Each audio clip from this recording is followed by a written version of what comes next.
La grande famille Dr News esengo po bozalaka ebele na souci ya koluka koyeba les actualités politiques ya République démocratique du Congo na souci ya koluka koyeba état de santé ya mboka na bino ba congolais de père et de mère pays na bino elalaki ndenge nini pays elamuki ndenge nini bozalaka na souci ya koluka koyeba maye mazali koleka na est de la République démocratique du Congo. Bozalaka na souci ya koluka koyeba Goma, Bukavu, mayenini mazali koleka. Ndenge tolobaka bo momesano Congolais ya solo okokolekisa mokolo te sans koluka koyeba maye mazali koleka na mboka na yo. C'est très important, chers internautes, c'est très important, chers Congolais, chers compatriotes, bisika nyonso bozwami bakongomani.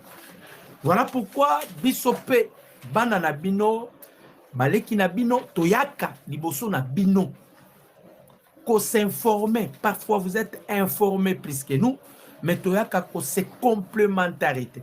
Ko se donc oyo yoza nango o pe biso tozana yango to kokisa na yango. Et puis na bandeko yo pe bazalaka informé te au travers biso na bino to yebanaka pour s'informer makambo mazali koleka na République démocratique du Congo. Donc eza ya motuya bozo remarquer que na nesengo esengo na nango bandeko ba congolais, je vais exprimer ça tant on a kopanza nteke awa, je vais exprimer ma joie tant on a kopanza nteke. Yo kabelanga kaka j'aime na ba commentaire okomelinga kaka siko zolanda biso et puis soutien na biso pa ya mokonzi ya mboka. C'est que j'ai envie seulement na yeba place zolanda soutien indéfectible pa ya mokonzi ya mboka. Bobo sanate tozalaka toujours visité par ba Rwandais na ba Rwandaises. Alors tant bozo multiplier ba jeunes et ko permettre direct na biso za la sécuriser et ko permettre émission na biso ezala en bonne du forme tokene nango na ebandeliti na suka po boyeba situation sécuritaire ya mboka na bino po boyeba politique makambo bazali koleka bandeko ba congolais makambo eza minene tozolo bana bino ndenge Kagame na Kabila basalaka calcul na kati ya papier makambo oyo bakomaka na ba papier ba makambo oyo ba decidaka pour na Congo bandimaka te ke makambo wane ko tourner contre bango tokobeta masolo les wazalendo balancer opération wapi wana wapi na Mambasa na Ituri. Vous allez voir des images choquantes na lobi boko mona ba image awa bibembe oh pas que vous en avez besoin nango on va vous balancer ça bon monde. Bawazalendo balancer. Donc nanga aleli Kabila kosaki. Nanga aleli Kabila kosaki nga soki na yebaki na nyangi na nanga rebellion. Nini zoleka bandiko ba congolais. Toyebisa kabatu ke Kagame za muta kosakana na yete boko yokawa makambo Kagame azosala na minito yo o azosala pa ya bato bakendaki kosadire na kati ya ba IM23. Ba misusu ba kata bango boyo kananwa titre boyo ka titre Paul Kagame humilié Yannick Chisola boyebi Yannick Chisola o ba uta ikokanga dirkabaya ya nanga ba uta ikokanga akendaki prison abimi prison mabimi maboko ndambo na lobi na bino akendaki prison maboko mobima mabimi maboko ndambo na kolakisa bino bomona na photo bakati ye misapi pona nini tokubeta lisolo boyeba nanga leli avandaki na ye Kabila ndia kosaki tant to bandai koyebisa bango baliaka na ndoki te soko lie na ndoki suka ndoka kolia yo bato nyonso bapusanaki pembeni ya Kagame bakanisaki Kagame aza moto Kagame amutu te Kagame aza elima baza parmi ba esprit oyo les occultistes ba utilisaki pour kozwa kamakila ya ba Congolais. Mais kope komi na suka. Na lobi na bino kope komi na suka. Rébellion pema na niveau vous ne pouvez pas imaginer. Et ça la rendait pas si beau. To ebitsaki bango eloko elekitika ezati. Et quand le président Tshisekedi alobaki sur escarmouche, batu batendaki kontete mukonza mboka zoloba nini lelo yo Kagame azola la lisusu pongite. Il a été surpris na réponse inattendue à Maison Blanche. Nde salike Kagame azwa mama na humiliation. Sans plus tarder, to bandi parce que on est là qui sommeille. To koti sikoyo na masolo, je m'excuse. Bande ko ba Congolais boyo kananu eloko yo. 32e anniversaire oyo Kagame azo célébrer na Rwanda. Kuibuka na bango Kagame azo célébrer na Rwanda. Bande ko ba Congolais Kagame s'attendait eloko soki ye ekoyi koluka efongola lisusu ba porte parce que ezali esiko avandela ti esika avandela eza kuibuka oyo soka sali ba bêtise asali ba bêtise soki ane ekomi kuibuka oyo ye kuibuka eye et permetaka ye azongisa relation na ye en bon terme avec les États-Unis, avec ma pays mosusu. Na ola sabino des photos différentes, binomoko botala. Binomoko botala, des photos différentes. Kagame Sali a célébré 32e anniversaire, 32e commémoration à bango ya génocide. Bandeko a kotisaki ba invitation. À côté de l'invitation pas ya ba belge ba président belé ndenge zalaka kaka batbayaka toujours comporter main forte. Bandeko cette fois-ci Kagame aleli na monoko ya mboka. Ba Rwandais nyoso bakomi kofinga ba américain. Ba Rwandais nyoso bakomi kofinga ba américain. Na bandisco kolakisa bino ba preuve à l'appui. Pour te compter na masolo na biso ya kati bino kaka bon multiplier ba j'aime pour que direct na biso ezala sécuriser bon multiplier bon aimer botala kuibuka na ye esalema ki année passée yango yo. J'espère que bozo mona ba représentant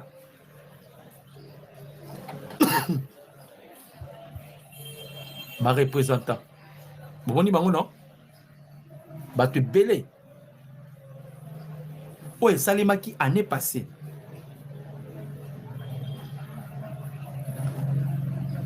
Mangoye. J'espère que bomoni.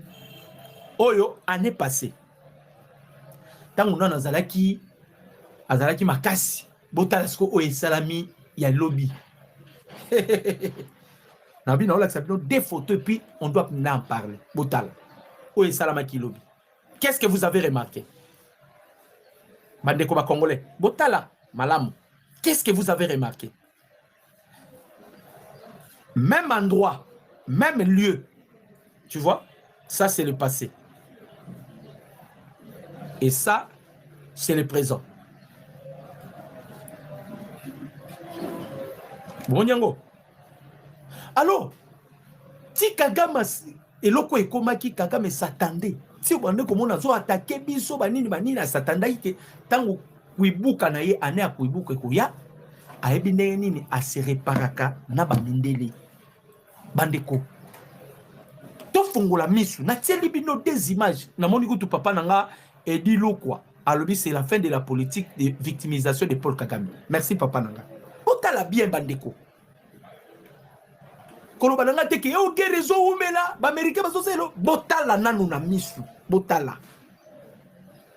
Ça c'est un langage avant même ya ko juger. Oye salamaki lobby mais oye salamaki ya yambo yango yo. Tala baba responsable. Tala ba responsable. Mon pas responsable. Mais où est salami en baloyo yemoko. Batunyo so Kagame pesi ba invitation baboyi kokende. Batunyo so Kagame a consulté, il a donné des invitations. Ils ont refusé de prendre part. Ils ont refusé de prendre part. Nengekaka, le renseignement russe, ma clown, na Spinazi, ba intercepta qui conversation ya Kagame na membre ya famille biologique na ye. Kagame azoye biseke libala ya ngai na communauté internationale katali. Bomoni ba effet bomoni ya mike etikali eza ba effet ya suka. Kagame c'est fini pour lui. C'est fini. Bomoni ba image. Et lokoni ne sali ke Rwanda koma kofinga ba américain. Et lokonini e humilier lisusu Kagame. Kagame azua génocide rwandais. Pardon, génocide ya Batutsi. Yalo bara génocide rwandais. Génocide ya Batutsi. Azua yango sous forme ya alibi. Asalela kayango populisme. Asalela kayango politisation. Lobby, il a pris la réponse inattendue de la Maison Blanche. Et pas Yanani, Massad Bolos. Le conseiller spécial, il y a Donald Trump. On a récupéré Bolos to balo lié moutou. Donc, n'engeza bouye. Yango bomoni Kagame za sanke. Nabina mino kati yaniki disi soit la misapi. Na ola ksabino. Toko kuma place wana. Kagame na kanda na minito yo. Donc il va Pierrot Loire. Ba bibi kapinga. Bozala na mbangu. Bino nyonso bwana viseur ya Kagame. Bino nyonso bwana viseur ya Kagame bozala na mbangu. Mutaotika la vivance ate. Boleki la Kagame. Bon se préparer bozala na mbangu. Kagame sali biloko na ye wana batu bayete. Asala discours boye azui réponse inattendue à Maison Blanche. Oye bali e kamwisi batu, oye kamwisi Rwanda, Rwanda aleli. Rwanda aleli na monoko mboka. Faites attention de sous-estimer une personne dont oyebi kati na yete. Bandeko. Faites attention de sous-estimer. Bon, mon président Tshisekedi. Peuple congolais, je vous ai toujours dit la vérité. Président Tshisekedi incarne la fusion de plusieurs esprits ancestrales. Tshisekedi, il incarne la vision de plusieurs esprits ancestrales. Nalobaka yango met foi bandeko. Et loko na loba na bino fait des recherches pour que ça ait raison. Muto akufaka, mais l'esprit de l'homme ne meurt pas. C'est-à-dire, sokoyoki balobi muto akufi. Cela veut dire l'âme, l'esprit de l'homme et se séparer na enveloppe. Le corps de konzoto yozanango. Eza utile. Eza instrument oyo nzamba utiliza poatia molimo na ye kati na yo. Mais en soi, le corps là, ce n'est pas toi. Nzoto bomoni, ce n'est pas moi. Allez dans la Bible. Job dit, en réalité, dans l'homme, c'est l'esprit. C'est-à-dire, ce qui fait de l'homme, c'est l'esprit. C'est ça un grand homme. Si vous êtes un homme que vous ne maîtrisez pas votre état d'esprit, ça passe. Maintenant, qu'est-ce qui se passe avec le président Tshisekedi? Le col a joué mission. Mission. Je vais parler un peu dans ma kasi. Vous comprenez? Kagame salaba rituel. Kagame salaba rituel. Pour tenir ces pays en otage. Même avec Joseph Kabila, ils ont fait des rituels. Mais lorsque un esprit supérieur est hors du commun, esprit en est à la doté ezalaka pe fusionné na plusieurs esprits. Awa na oloba na bino awa. Na oloba na bino. Bota la présidente Tshisekedi bien. En tout cas, na opandanteke. Bota la ye bien. S'il fait le discours, Abimisa Abilongi Abatu, Soko Osala discours. Wanaza Lima, le président que vous voyez, na Oya, Amutu normalité. C'est-à-dire, il y a la fusion de plusieurs esprits dans son corps. Papa, Kagama Olela. Kagama Olela, tu sais que Olela, c'est Kagame Lokola, moi, na Muki. Kabila Utikolela, vous êtes témoin. Vous êtes témoin, Kabila Utikolela.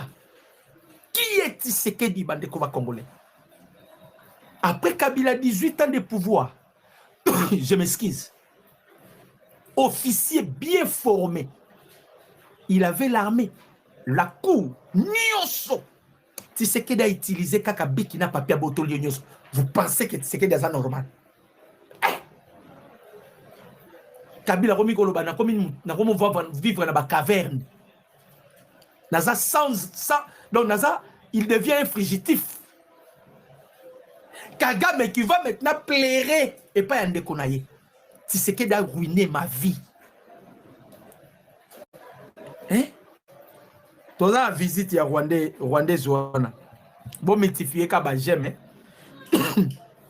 C'est-à-dire, Bakimbangu, Balumumba, Bakimpamvita, Batouana Nyonso, Ancêtre Wana Nyonso. Ils ont bloqué. Parce que, quand on a koufi, à Kabonina esprit, nous autres qui sommes mabélé parce que le corps n'est pas l'homme. Mais l'esprit vit. L'esprit incarne. La Bible reconnaît l'incarnation. Si vous allez dans les épîtres et dans l'évangile, Jean-Baptiste, c'est Élie incarné. C'est-à-dire, la mission où qui conférée par Élie, na elekwana et simba kite, na elekomususu et yeme dans un autre corps.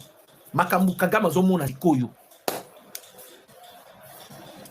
Kagama tombo ki pona nini, communauté internationale est sabotée Wibuka na yi. Les Américains batindi message clair et pas ya Kagame. Si Kagame tozo rendre hommage, tozo commémorer génocide, mais toboyi politisation na kati génocide, c'est fini. Toboyi politisation na kati ya génocide oyo. Et comme si que no ya kuvandela, oh non, basali boye, non, ça c'est du populisme. Kagama leli munoko ya mboka. Bobi makambo Rwanda ba lobi lobi.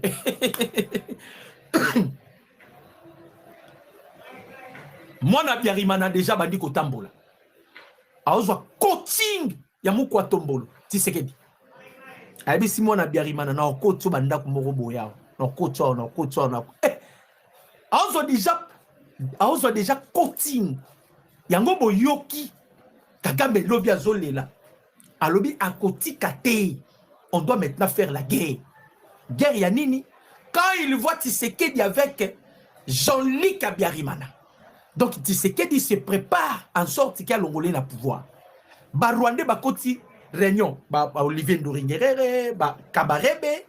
Ba lobi toko permettre les Américains ba décider l'Ikolo ya Rwanda. Vous êtes qui vous les Américains?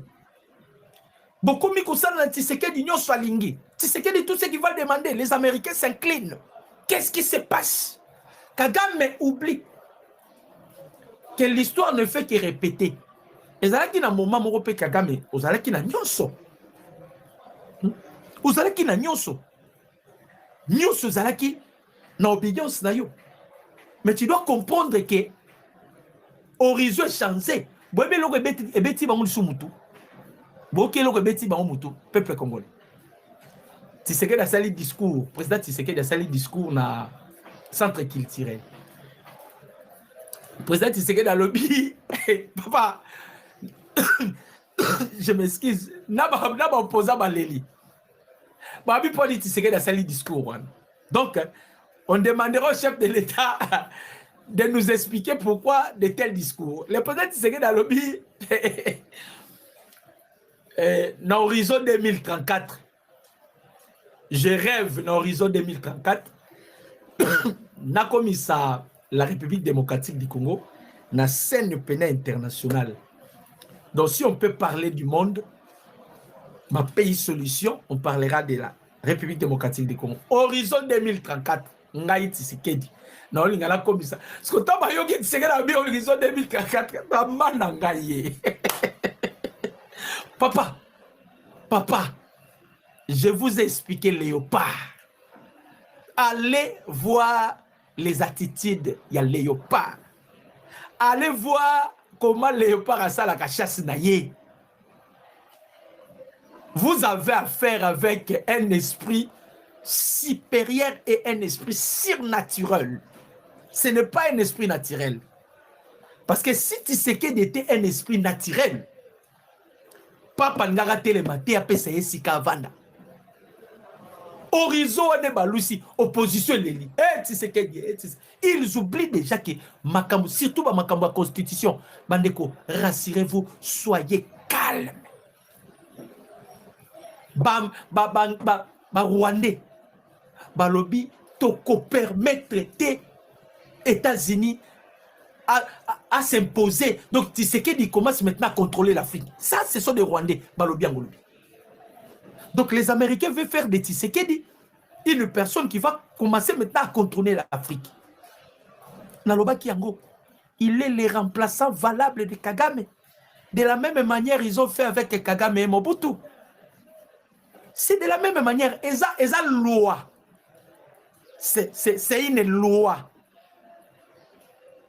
Chaque chose a son temps. Et le Kagame, Nakanda wana. Kagame a commis Sukoyo ko venger ba. Bota la photo à Eric. Bota la photo à Eric. Toroya suko na makamananga. Nanga leli. Bino moko bota la photo à Eric. To emeko, to multiplier ba jeune.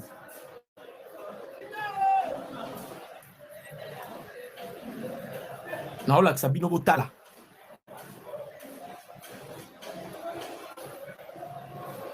Botala bien bomona ba encercler. Moni place ba encercler wana. Est-ce que bomona misapi wana? Botala bien. Bomona misapi. Yango. Bomoni pela mis koto nde il axi bien. Bomoni yango. Botala bien. Bomoni minande ba encercler. Balobi nini boyoka. Na makambo Eriki oyo.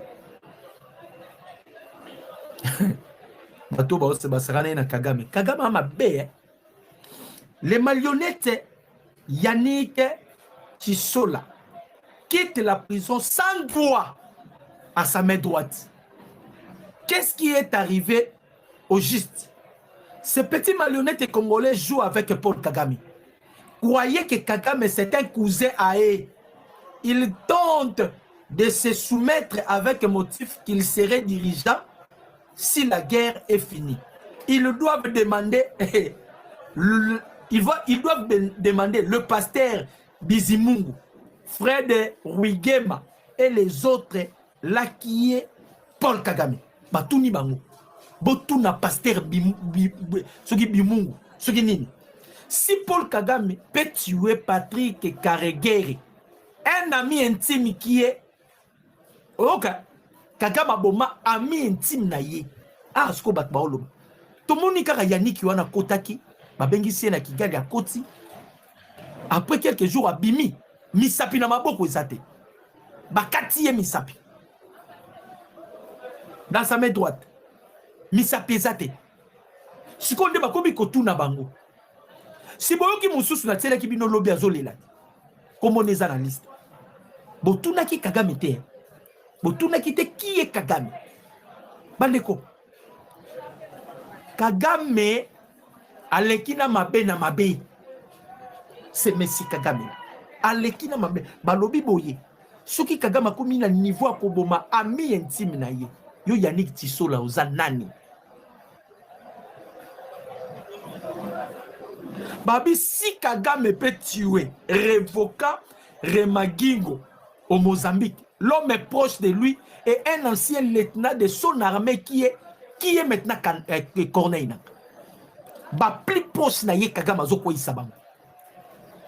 Balobi, si Kagame peut tuer Selemani Massia, un joueur rwandais à Mozambique et opposant rwandais qui est busy. Hein? Bazo tanga sko bato aboma.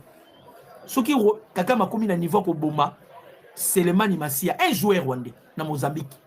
Abomi. Yo Bertrand Bisi Mozanen. Si Kagame peut chasser Kayumba, Nyambwasa au pays qui est Fanny Kayem. Si Kagame peut chasser Eugène Charles Gazana, un homme qui était chargé de la relation dans sa maison, et un ancien ambassadeur qui est Magloire Palou. Si Kagame peut tuer Asinapol, Ruigara, un entrepreneur qui l'aidait à atteindre le pouvoir, Batouba Sunga Kagame Komati na pouvoir, Kagame Bomi Bango, tout.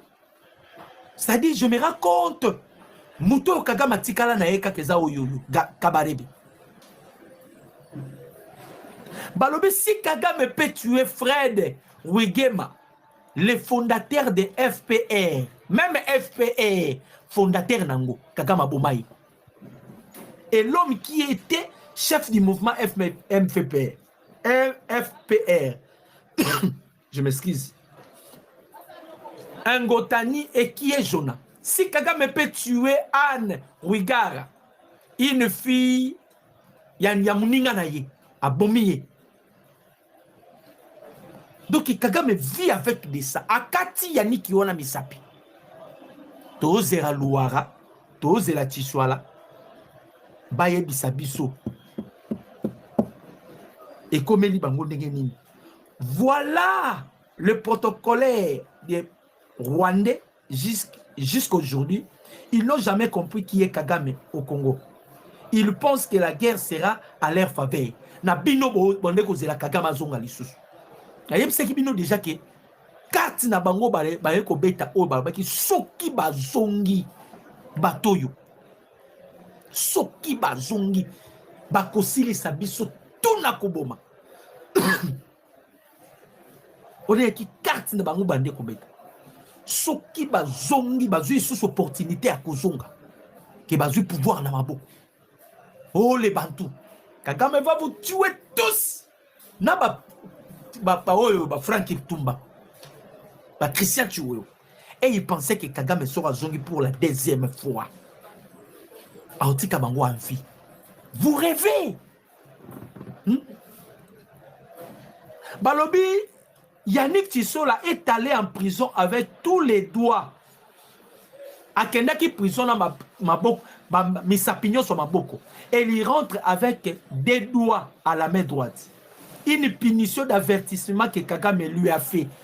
T'as la punition Kagame a pesi muto kati mutu misapi.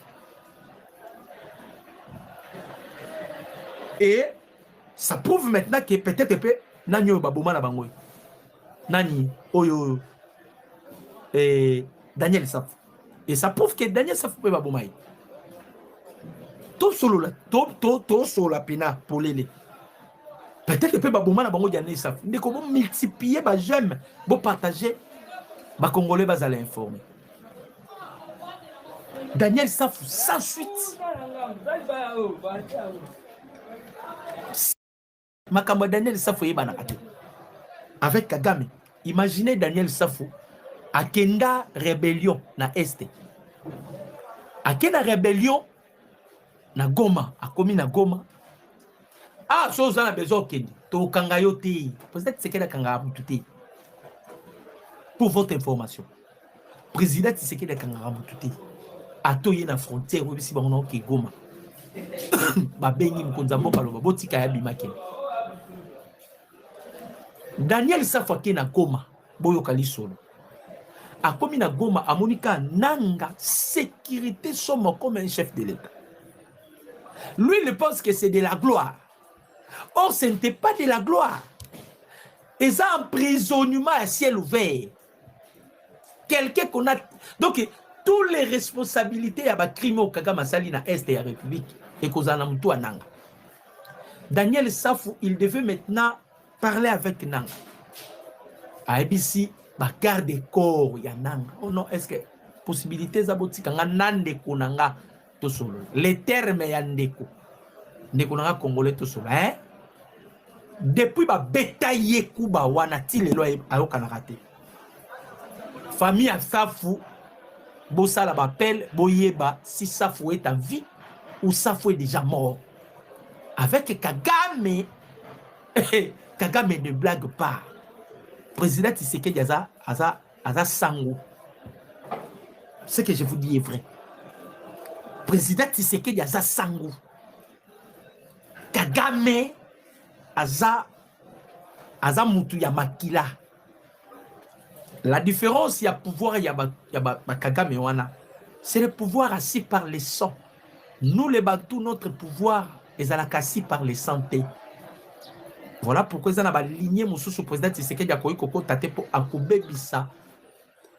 Relation à Zana Yango avec notre pouvoir ancestral. Parce que le pouvoir ancestral congolais n'est pas assis sur les sangs. C'est ça le problème. Malgré Toye Bisa Ramokonzamboka, David a tué. Mais Nzamba qui tient l'homme selon mon cœur. Mais c'est différent. Donc, tu sois là, Kati Misapi Balobi, et ça punition d'avertissement au Kagame Pessi. Et d'ailleurs, sa santé est suspectée. Après la sortie de la prison, il a été déjà empoisonné par le poison Karoyo du Rwanda. Bobi poison Karo du Rwanda. Et ça poison par Rwandais va utiliser. Nous allons observer beaucoup de choses dans cette rébellion. Ils ont crié que trahir le pays en faveur du Rwanda est un simple acte. Ils vont tous récolter ce qu'ils ont fait. On signale déjà un écartement de tous les hauts gradés congolais à Goma, na Minitoyo. Tous les hauts gradés congolais à Goma, Balongoli Bango, qui n'ont pas de lien direct avec le Rwanda, et on l'a placé. Balongoli Bango, Bazana, on a lien direct na Rwanda. Osko Bazana, lien direct na Rwanda, de Bapesi Bango Makambo. Balongoli Bango. Donc, ceux qui sont des parents congolais et autres rwandais, voilà la stratégie de changer les postes. Ils trouvent que les vrais Congolais commencent à comprendre la politique rwandaise et dévoilent les secrets. Telle est la cause de la mort de Willy Ngoma et Magloire. Cause de Willy Ngoma et Magloire. C'est-à-dire, ce qui Rwanda a remarqué caca. A remarqué caca. Comment comprendre et l'on quoi liboso faut baboma. Et l'on quoi liboso faut baboma. Sauf qu'à comprendre les secrets, tu deviens déjà un danger pour la banque. Tu peux dévoiler à tout moment, tu peux faire de ceci, tu peux faire de cela. Faut baboma yo. Donc problème tout ça nango yango. Bakati misala misapi. Et bah comme il faut changer bango. Donc Kagame en colère. Alors, pourquoi les Américains ont chuchoté Tshisekedi à niveau? Lui, il s'attendait. Nenga kenaka ba génocide. Ba ebisi papa, ce n'est pas. Talaka Kamassad Bolo Salobi. Au lieu de Yakotanga Batuti. Abane Kotanga non banane. Baout. Abibi Tumbango pe Bakoufe Beleza Baout. Après Baoutou, Bachoua. Après Batoua Batuti. Toboyi politisation na eloko. Donc, on vient. Kagame est déjà enterré. Mon indélé, tu as dit Kagame. Tu as dit Kizoba. Tu as dit Kizengi. Mais à la fin de compte, tu vas lire l'air, Kagame. À la fin de compte, tu comprends que. Au côté qui n'a pas le Yamabe. Au côté qui n'a pas le Yamabe. Bakomi ko finga ba américain. Atabo fingi. Atabo fingi. Et le coup ya oh ba okene na Suisse wana. Nanya olela kombone ko tata na kati ya kima. Nanga dévoilé secret. Nanga dévoilé secret. Aleli munokwamboka. Secret nini nanga bimisi. Bazala rappel à ba famille na bango. Bakomi kolela na ba famille na bango par rapport ya ba erreur. Oyo ba sali na passé. Erreur nini nanga sali. Nanga lobi muta sollicita qui est, c'était Joseph Kabila. Je m'excuse. Muta sollicita qui est, c'était Joseph Kabila. Kabila nda sollicita ki nanga. Aibisa ki nanga. Akende. Na betela bino kutu déjà lokoyo. Asala rébellion. Shikoyo. Nanga ki rébellion. Réalité comme une rébellion. Il y a d'abord Makamunyo Sozo Salama Libanda. Baonga okote na katite. Il y a Tikali Pena. Atikali Dogi. Atikali. Et Lokomoko ya Kati. Atikali Lokomoko ya Kati. Lui, il cherche par tous les moyens. So bakoyi ko permettre ya Takima. Akobima ndenge nini. Azo confier sikoyo secret pa ya membre ya famille na ye. Navandaki. C'est Kabila qui m'a donné. Et loko yo nakota na masolo. T'as la place na Suki. Il commence à pleurer au nom de Kabila. Parce que là-bas aussi, vous allez remarquer que Kabila a un pouvoir de. Kabila a sa pouvoir et pas Kagame et Banandeni. Kagame, c'est déjà un lion en famille.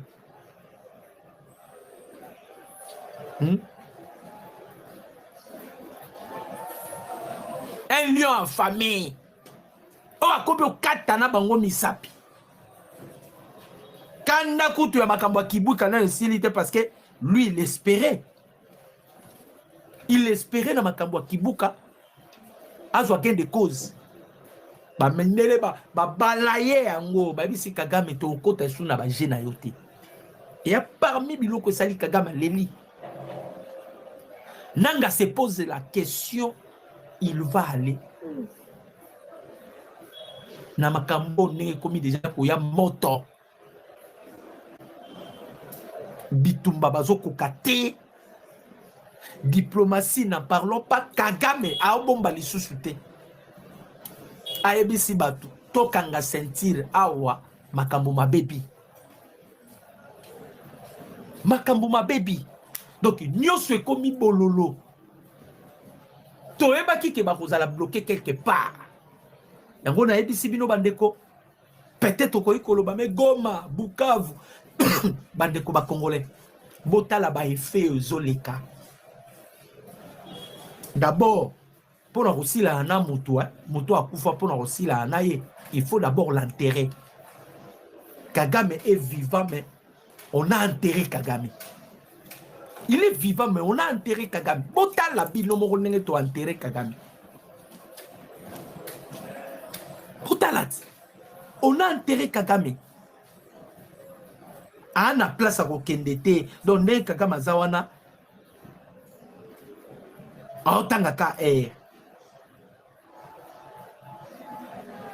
Nanga serait inconsolable désormais. Selon ses confidences, Boyoka. Nanga serait désormais inconsolable selon ses confidences.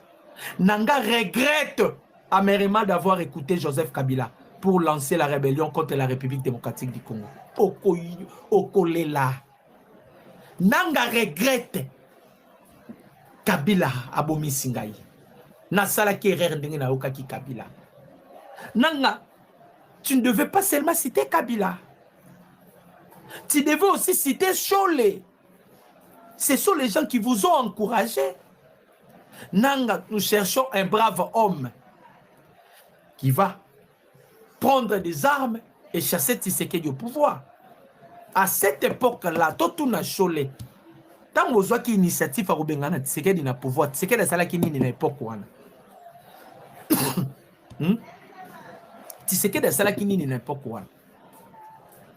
Olali olamuki na année ma pesi bino 60 millions de dollars américains. Mbongo bo kimelite, mbongo bo salé l'autre. 60 millions ba pesi bino dans les pambabo. Est-ce que ça m'a bétoyé mbongo en place kenda? Comme tu connais que ça la découverte, tu comprendre que 60 millions de bato bazwango bo et comme problème. Et comme problème.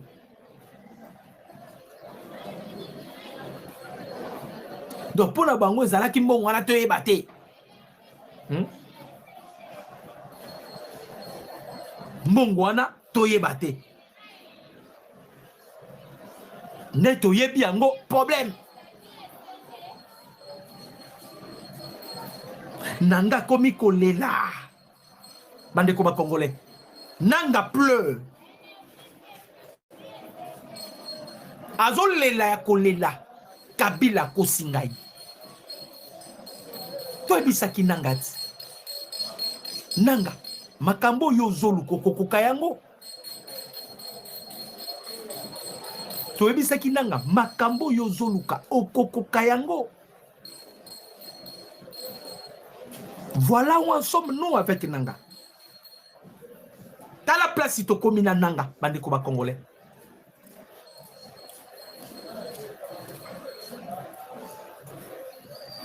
Alobi soki na yebaki je ne devais pas m'engager dans la guerre.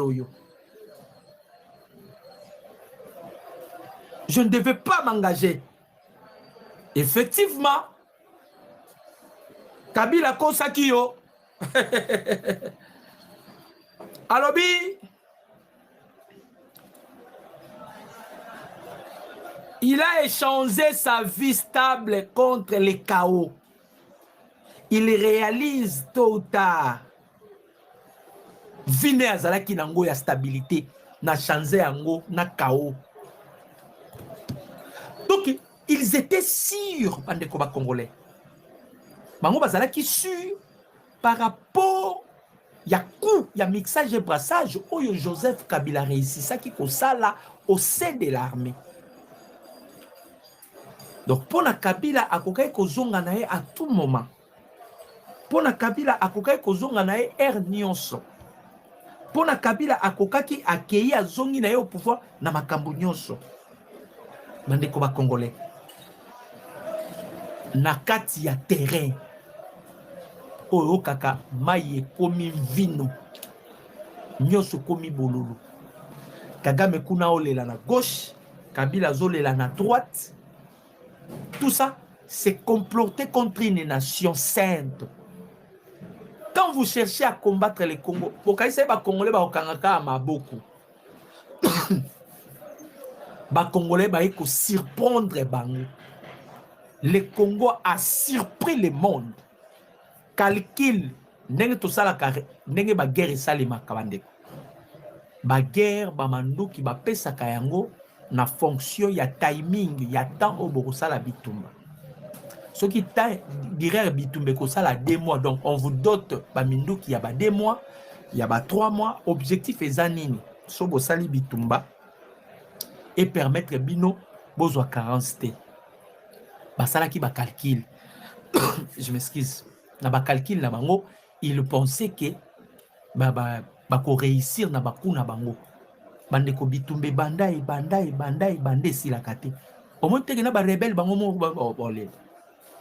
Na ba rebelle bango boko ba kolemba parce que to bundaka to kindaka sika moko te to bundaka to continuer ka ko tourner sika moko to bundaka to so continuer ka, c'est-à-dire ils sont fatigués de la rébellion. Bandeko lobi na mambase zala ki opesi mbo boy to multiplier ba jeune nazo la sabino image mais place abibembe. En tout cas, Borozoyango, soit na groupe, soit Tokotinda yango individuellement. Boyoka, binomoko bandeko ba congolais. La boumi et bakashi.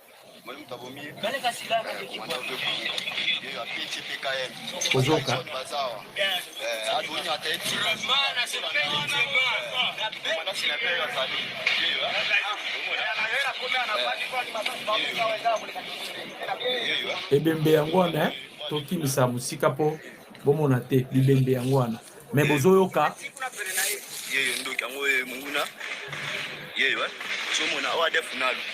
bozoyoka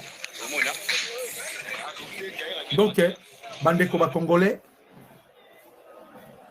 le wazalendo bakeko se retrouver na Mombasa na Mambasa balancer opération Zouaï. Les ADF en sa aventure bandeko nkuba ba ADF bazui lobby nkuba ba ADF bazui lobby na Mombasa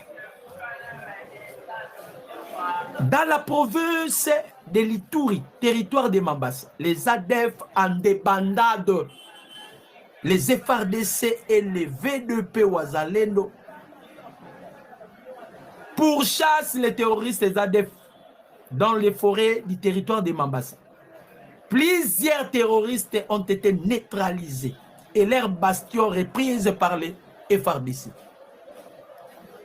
Tobeti bango somo lobby na Mombasa. Ezalaki opesi mbwa boyi. En débandade des apenake boyebi kaka batu wana bandeko ba congolais ba terroriste wana bauti ko saccager na naipse bino na nyanyat. Tokende ko kotela bango siko na nyanya wana. Tokomi na nyanya wana. Tokomi na nyanya wana tobandi ko beta. Tobeti bango. Biso tokomo profiter kaka na ndenge bana ba divergence. Ils sont tous en débandade. Bana kata ba divergence kata ba bazoyo kanate. Ba katange na ba oyo bazoyo kanate. Kagama eko comprendre que ba BBC lié M23 eza beaucoup plus ba Congolo ba uti Kinshasa. C'est le Kagame. M23 et baby banani ba BBC yango ba Congolais ba uti Kinshasa. Ba ye ba collaborer na bango na Kinshasa. Ba fournir ba information na bato Kinshasa. Bazo sala boy na bato Kinshasa. Donc batomboki. Ndesikoyo biso to baniko ko beta bango. Toke na Nord Kivu, le colonel Balume a quitté Lukanga pour s'installer à Kimpese, confirmant ainsi sa présence stratégique sur le terrain. Au moment où la situation sécuritaire demeure préoccupante dans cette partie du Nord Kivu. Côté Kimpese, on a côté Lubero, côté Babima Kiwana, toke to tie unité moko wana. Na masisi déjà lobi to badai ko afoncer parce que to qui bamboka belé toujours ko afoncer. Donc ennemi bandeko ba congolais ndenge to beta kaka sur le plan diplomatique. Ndenge to zu Kagame to plier sur le plan diplomatique. Kagame a commis ko finga les Américains balobi c'est monsieur il devient déjà malade. Il est malade. Yé toi de na remplaçant na yé. Remplaçant na yé. Toi na remplaçant na yé dans des awana. Nanga en dépression, les Rwandais ont assassiné Paluku pour placer Willy Manzi. Les Rwandais ont suspendu Chichola, Obakati Misapilelo. Pour Vicky Carrera, un Rwandais aujourd'hui, ils mettent fin aux fonctions de Fanny Kayembe pour la remplacer par Bizarri Roi, une Rwandaise. Moni Moussal Bosseli Barwandais. Toyebisaki bino kuna merci ezalaka te. Bato bozo salela musala wana bakolia bino. Ah pestil consigne psi pesamaki na nini nyoso na ba nini nyoso. Ba frontière. Soki mutalinga bima ke rejoindre ba M23 botika bima.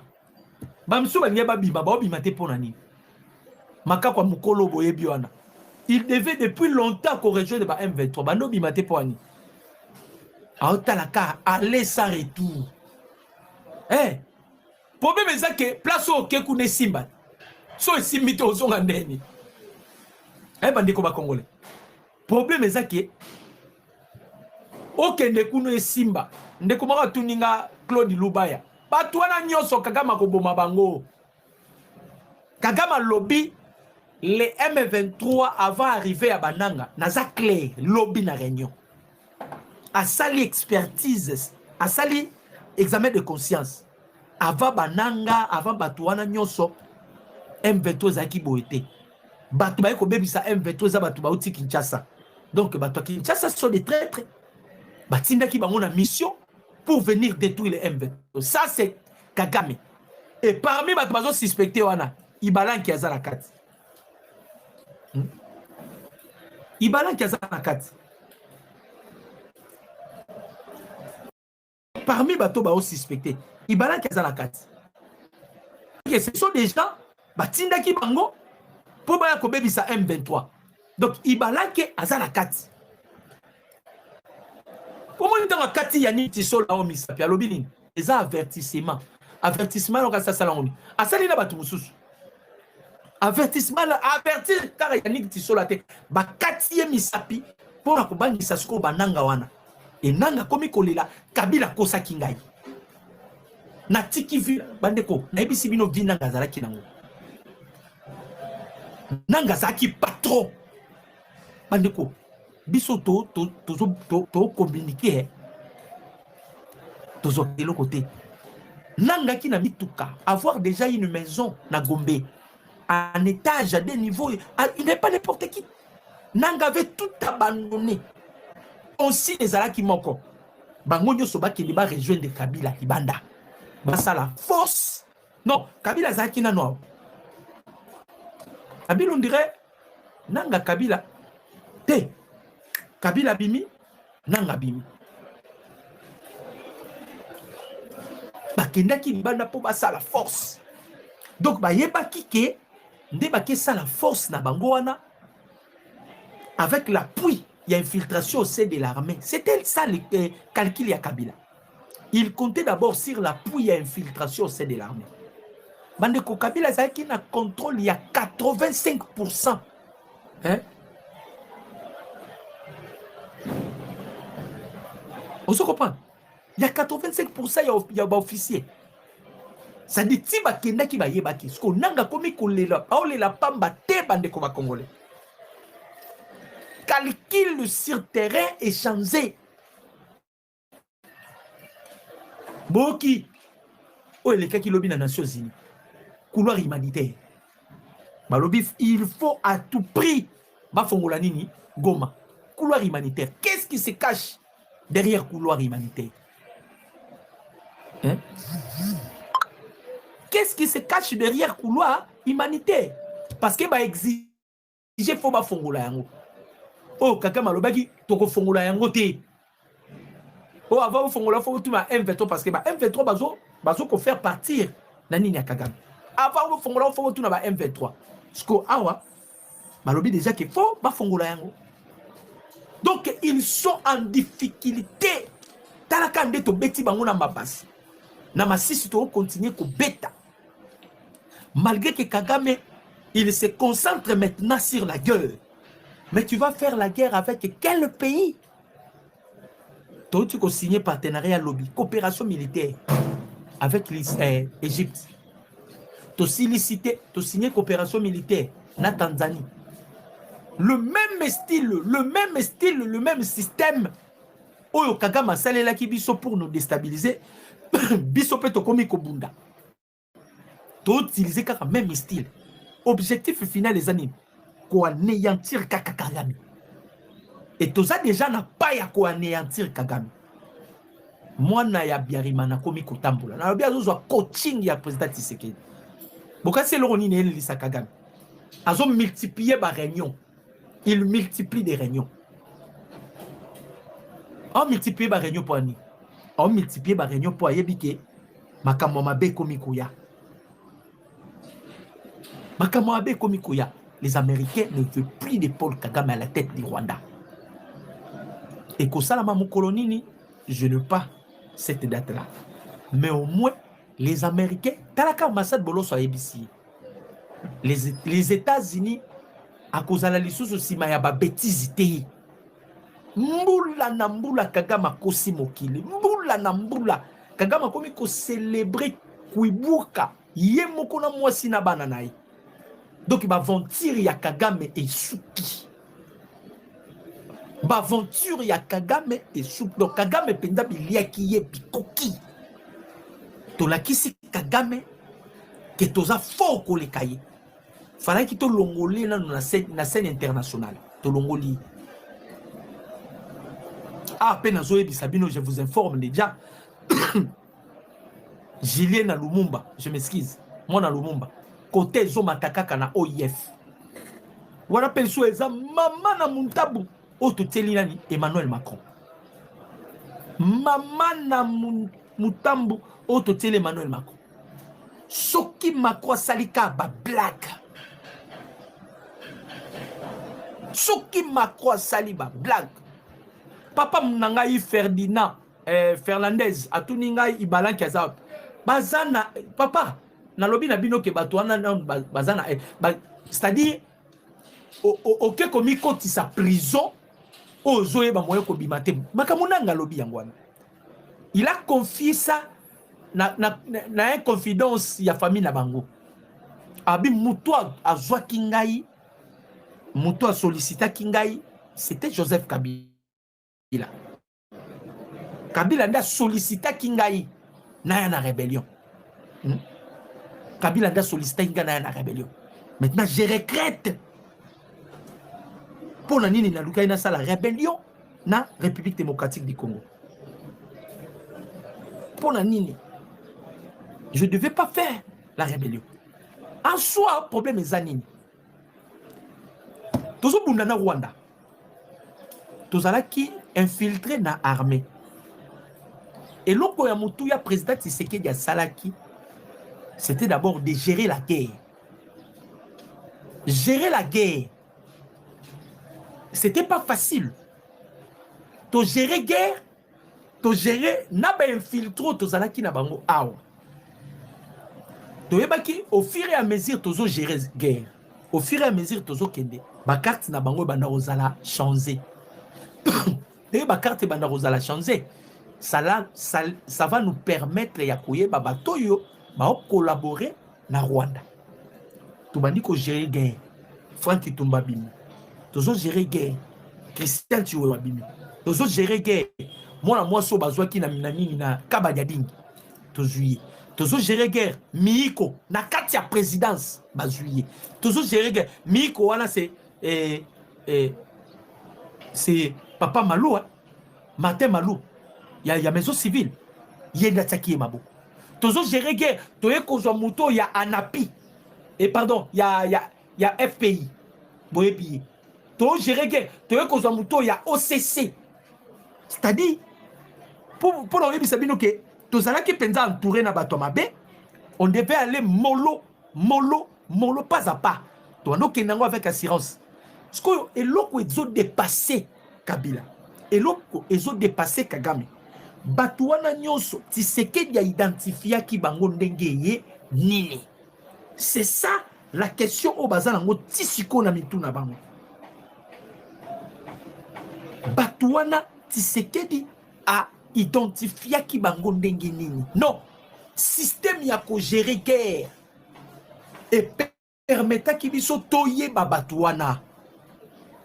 Système à gérer guerre et permettez que biso toye babatoana parce que ba bloc na bango nyoso ba salaki yo kozana commune na mboka oyo yo kozana province o ba salaki répartition ya ba province. Pour votre information, répartition ya ba province Chadar ye na obemina ko ba pesaki bango nini ba pesaki bango bandundu. Comme vous maîtrisez bien bandundu bino bozana bandundu bamsusu bazwaki bisika mosusu mutu na mutazalaki na batache na ye ya kosala. Président Tshisekedi abi non toke na baona système car ya bloquer mamandusu mutu nyonso azwaka respiration sika mopepe ekota so tokomi kokanga mopepe respiration kozala suste. On essayait seulement d'étouffer les vents. Tokangi bokanga makamna oyebisa bino. Moni nanga wana. ndeka ba vérité zobima Kabila nani Kagame Oliaï, ça ne serait pas Kabila mais Kagame nda Oliaï, Kagame Robomaï, parce que Kagame ndenga zawana calcul betaki et betinzadi ba rappeler ye au lieu écoute ya kotanga ba tuti ba bandi kotangele ba utu et bouleverser calcul na bango, et bouleverser calcul na bango parce que les tutsi baloba ke baza minoritaire, tu vois. Or ce qu'on a une constitution tozanango bazoloba na 41 ba il parle sur les tribus minoritaires baza vulnérables, faut que promouvoir bango bakola. C'est ce qu'ils ont fait que ba créer Minembwe. Donc tout a été déjà documenté sur la constitution. Ba documenta kayango ba salaka ba bakamuna bango ba yebaka ba biloko wana nyonso. Ba yebaka déjà tout a été déjà documenté bandeko ba congolais. Mais président Tshisekedi bandeko ko kenango na malembe na malembe na malembe na malembe na malembe na malembe. Ah pe bobanga te. Eh nayoki makambu ya Kameri. Nalobi nayoki makambu ya Kameri. Soki kozala solo. Soki kozala solo. Boka monte soki boyoki mutu moko lobi bakangi. Eh. Soki kozala solo. Boka monte soki bomoni mutu moko lobi bakangi. Bati na Kamere na bango mibale wana mutu moko azo risqué azwa pau. Basali font commettre. Ya ba abandonné. Basali font commettre ba abandonné. Mais baza toujours na visée. Parce que awa renseignements à niveau à likolo. Bakolanda oti na WhatsApp. Na data center. Bakolanda yo atandengeni bakolanda tous les liens. Tous les liens, vous allez remarquer qu'ils sont bloqués. Donc bloqué système. Hey, to bloquer système et l'autre on a ko lukande yangoana. To bloquer système. To permettre qu'on puisse savoir accepter. Il faut les bloquer tous. Donc ils sont en difficulté. Na lobike na yoki makam. Nabat. Nayoki. Soki bakobongo na mutema te. Oh, tolala tolamuki aboye. Uraga ekweyi. Le monde ne changera pas. Eh, awa tosi to lobby le salut du peuple congolais et la loi suprême de la nation. C'est-à-dire, on doit premièrement sauver cette nation. Sauver la nation, c'est changer la constitution. Sauver la nation, eza kolongola ba champignon nyonso tozalaki na bango na ba institution kabila tikaki bango. Basalaka ntintani bobi titsani de ntitsani osala makana nini na pas bakimbanguiste. Ils font des titani. Basalaka titani so basali titani bazumbongo batindeli kabila. Eh réseau à titani wana eza déjà reconnu. Tozolandela bino à la loupe. Ils ont reconnu. Les réseaux de Titanium. Ils ont déjà reconnu donc inutile que tu as rebatama. Tu as rebattu combien à cage.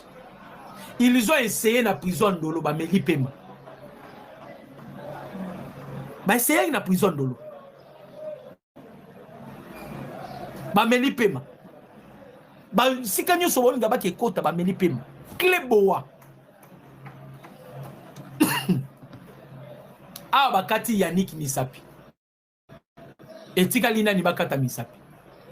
Etika lina ni baboma. Poto bisaki bino Kagame blaga kati. Kagame bomba ba poche na yeba basunga ye akoma place aza.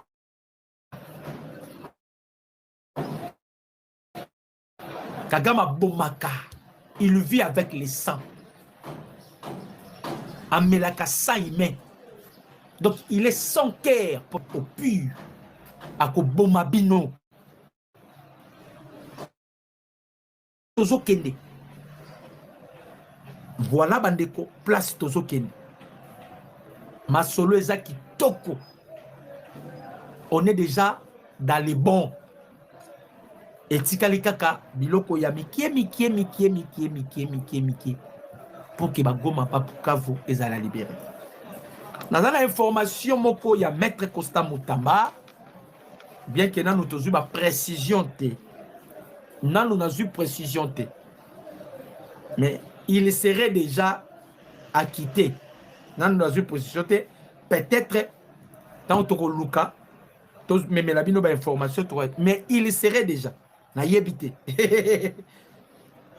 il serait déjà acquitté, donc voilà un peu ça. Bande Kondamba Pambola Bino, plus de 143, 89, 63, 95, 965. Nzambe apambola République démocratique du Congo, Nzambe apambola Mokonzi ya Mboka Félix Antoine Tshisekedi Tshilombo, Nzambe apambola bino nyonso ba Congolais bolanda kinga oyo pa bosala ki kota j'aime, multiplier ba j'aime, commenter place aux Olanda biso na émission, soutien indéfectible pa ya Mokonzi ya Mboka, Nzambe apambola bino nyonso, mikolo na bino epambola ma et que la paix règne na banda kuna bino. Au nom du Seigneur Jésus, j'ai ainsi prié. Amen.